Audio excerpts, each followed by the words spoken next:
ഞാനിവിടെ പങ്കുവെക്കാൻ പോകുന്നത് എൻ്റെ ഒരു അനുഭവമാണ്.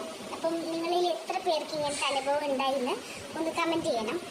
അത് വെച്ചാൽ ഞാൻ സ്കൂളിൽ ക്ലാസ് എടുത്തുകൊണ്ടിരിക്കുമ്പോൾ ക്ലാസ് എടുത്ത് കഴിഞ്ഞ് കുട്ടികൾക്ക് നോട്ട്സ് കൊടുത്തു. കുട്ടികൾ എന്ത് ചെയ്തു, നോട്ട്സ് എഴുതുന്നുണ്ടായിരുന്നു. അപ്പം ഞാൻ ഓരോ ബെഞ്ചിലും പോയിട്ട് ഈ നോട്ട്സ് എഴുതുന്നത് അവർ കറക്റ്റാണോ എന്ന് ചെക്ക് ചെയ്തുകൊണ്ടിരിക്കെ ഒരു കുട്ടി കിടന്നുറങ്ങി. എന്നിട്ട് ആ കുട്ടി കിടന്നുറങ്ങി. കുട്ടി ഉറക്കത്തിൽ ഫോണിൽ റീൽസ് സ്ക്രോൾ ചെയ്യുന്നു. അങ്ങനെ ഞാൻ ആ കുട്ടിയുടെ അടുത്തെത്തിയപ്പം എനിക്കത് കണ്ടിട്ട് ഞാൻ അങ്ങനെ കണ്ടിട്ടില്ല. കുട്ടി അങ്ങനത്തെ ഒരു സംഭവം ഞാൻ കണ്ടിട്ടില്ല.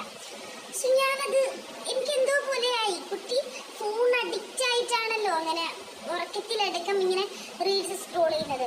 അപ്പം എനിക്കത് എന്തോ ഒരു വിഷമായി. ഞാൻ എന്ത് ചെയ്തു, ഇത് സ്കൂളിൽ റിപ്പോർട്ട് ചെയ്തു. സ്കൂളിൽ എന്ന് വെച്ചാൽ സെക്ഷൻ ഹെഡിനോട് റിപ്പോർട്ട് ചെയ്തു. പറഞ്ഞു ഇങ്ങനത്തെ ഒരു സംഭവം ഉണ്ടായി. സെക്ഷൻ ഹെഡ് പറഞ്ഞു നിങ്ങളെന്ത് പാരൻസിനോടൊന്ന് കോൺടാക്ട് ചെയ്തോളൂ. എന്താ വെച്ചാൽ കുട്ടി ഫോൺ അഡിക്റ്റ് ആണോ അങ്ങനെ നമുക്കറിയാമല്ലോ. അങ്ങനെ ഞാൻ ആ പാരൻസിന് മെസ്സേജ് ഇട്ടു, ചോദിച്ചു ഇങ്ങനെ ഒരു സംഭവം ഉണ്ടായിന്ന് ചോദിച്ചു. അപ്പം അവർക്ക് എന്നെ നെട്ടിച്ചത് അതാണ്. അവർക്ക് അത് ഒരു വിഷയമല്ല. അത് മാം അവരത് ചിരിച്ചോണ്ട് വരുന്നത്. അതെ മാം, അതെ അവനും ഇങ്ങനെ വീട്ടിലും അങ്ങനെ ചെയ്യലുണ്ട്. അവരത് ചിരിച്ചോണ്ട് നിസ്സാരമാക്കി കളിക്കുകയാണ്. എനിക്ക് ഭയങ്കര ഒരു സങ്കടം തോന്നി.